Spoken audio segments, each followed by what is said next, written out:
So the next important abiotic factor, students, is the light. So we all know that plants depend upon light for two main things, that is the photosynthesis and the flowering. But in the today's class, as per the NCERT, two terms are there, but we will learn more about it. And NCERT says that animals' activities are also controlled by the duration and the intensity of variation in the daily, that means diurnal, and seasonal variation in the duration and the intensity of light. And with these two things, animals also understand whether their time of foraging has come. Foraging means eating pattern, or whether the time for their reproduction has come, or their time for migration has come. So let's understand what exactly light stands for. Light is the visible part. Visible part means the wavelengths between 390 to 740 nanometer of the electromagnetic spectrum. We all know the only source of light on Earth is the celestial body called as the sun, which is the center of the solar system. And this not the complete spectrum is important, because in that spectrum, even the 390 to 740 nanometer, it is not the complete one which is important, because there are some wavelengths which are least used by the for plants for photosynthesis. So there is something called as photosynthetically active radiation. So PAR stands for the photosynthetically active radiation, and this is the radiation which the plants generally require for preparing the product of photosynthesis.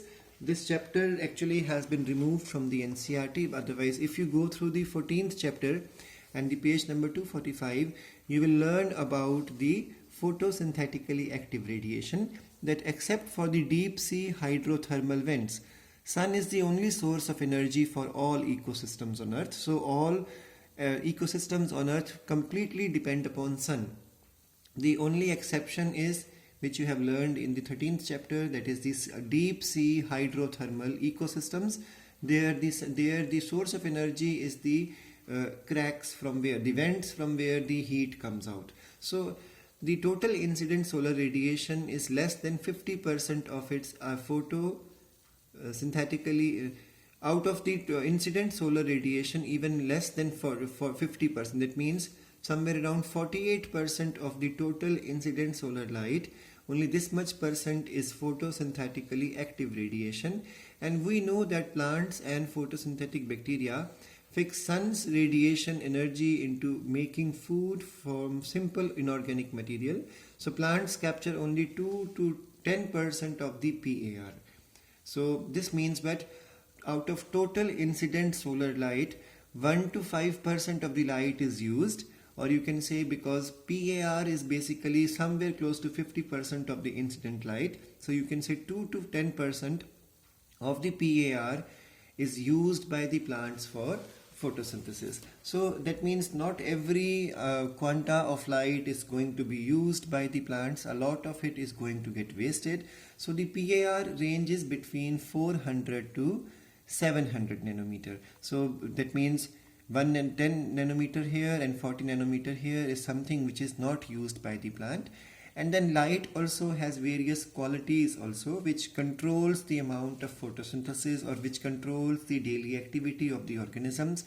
And those qualities of light are the duration of light, for how many hours or minutes the light was made available to the organism. Then the quality of light, that whether it is the whether it is the filtered light or whether it is the direct light. So it depends upon whether it is which wavelength of the light is falling on the organism.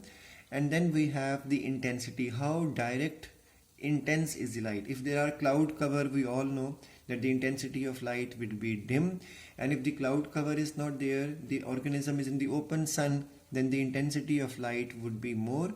So intensity, duration and quality, three things.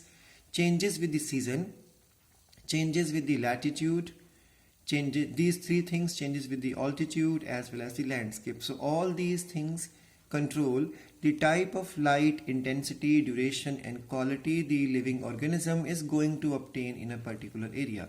So now what are the effects of light? So on the plants, first of all, so photosynthesis is controlled by light, because in 11th you have learned that these qualities control the rate of photosynthesis, and because rate of photosynthesis is directly affecting the growth of the plant, so the plant growth is also controlled by the light.